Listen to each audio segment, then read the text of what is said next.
This is a prelude for the Sri Lankan Curry.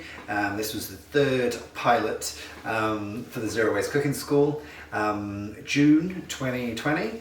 And Vic had been quite frustrated at the quality of my first two pilots and gave me some strict instruction, which helped a bit. I think we went from 30% quality to 50% quality.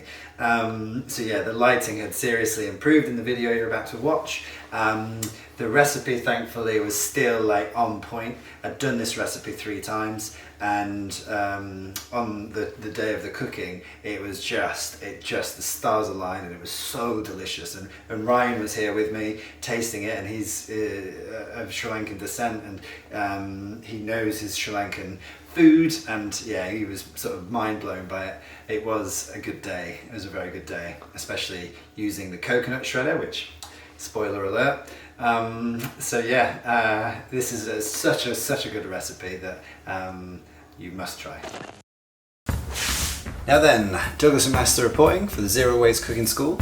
Today we are going vegan, a dish solely created from plants with zero compromise.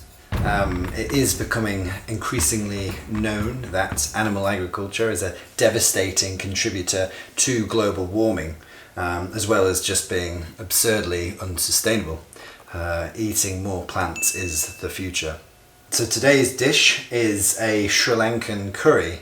I think Sri Lanka as a gastronomical cuisine is one that has zero compromise and would not be made better with animal products.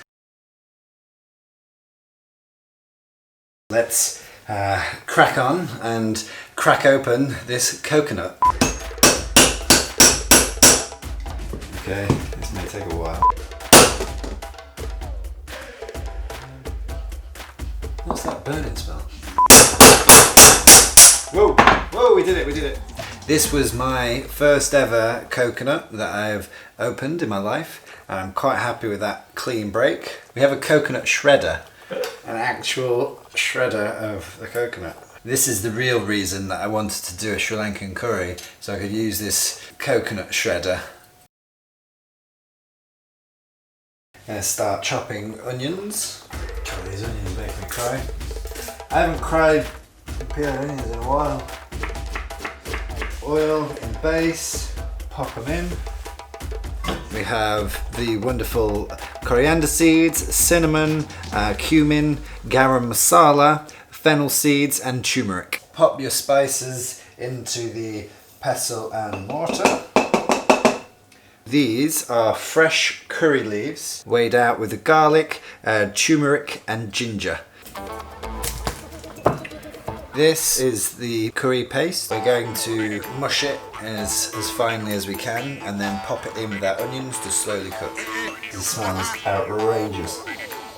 Pop it on a medium heat. So for the sambal, we're going to dice this red onion.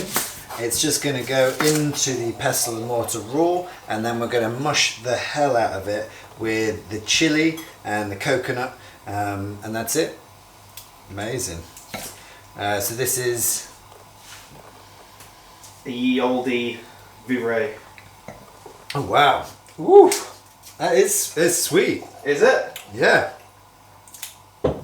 Delicious though. A wee pinch of salt.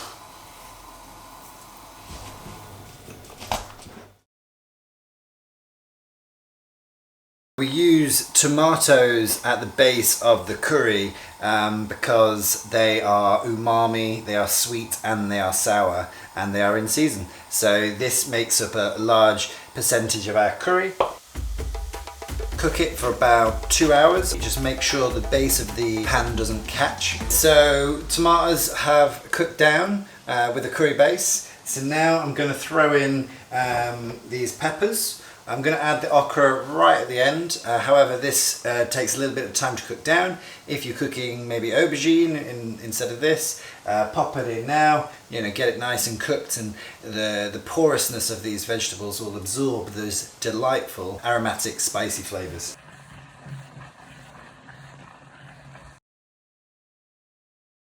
To cook the rice, you can use any rice. However, I'm using this red rice. Pop it in a pan. Add double the weight of water. Lid on, medium heat. To know when the rice is perfectly cooked, you basically take the lid off. Remember, it's been on a medium heat throughout. And just basically look to see that all the moisture has been evaporated. Once the moisture's gone, leave the lid on, just turn it off. That will sit pretty until we're ready with the rest of the curry. Now we're going to cook this okra. The pan here is smoking hot, and then we just basically get a nice char grill on all the sides and then cut it into the curry. Done. With a shredded coconut, pop it into the pestle and mortar. Okay, so my pestle and mortar is too small, so I'm going to have to improvise.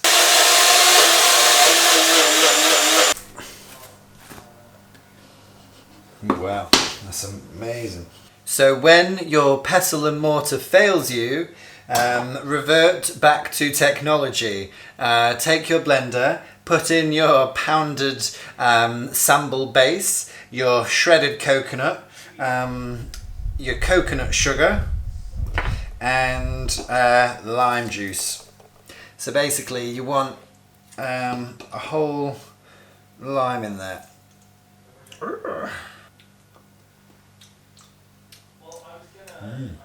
Wow. Wow. Wow. Whew. Yeah, that's good. That's really good. Ryan doesn't like heat, so he will not get along with this at all, but if you like heat, this is the ticket. Ooh. It smells like Sri Lanka. Well, that's good. Yeah. I've never been to Sri Lanka, so. Oh man. Yeah? That's sensational. It is, isn't it? It's super rich, it's super balanced, complex. It like hits like sharp, rich, creamy, like depth. Umami. Holy crap, that's amazing. Good, huh? Really good. The consistency is great as well, isn't it? Like this is the nice thing about having like a full veg curry, like having stuff that's got that fibrousness of it, but also those like pops of vegetable. But the flavour is incredible. Yeah. It's so good. This is Keep eating. yeah, the end of the transmission.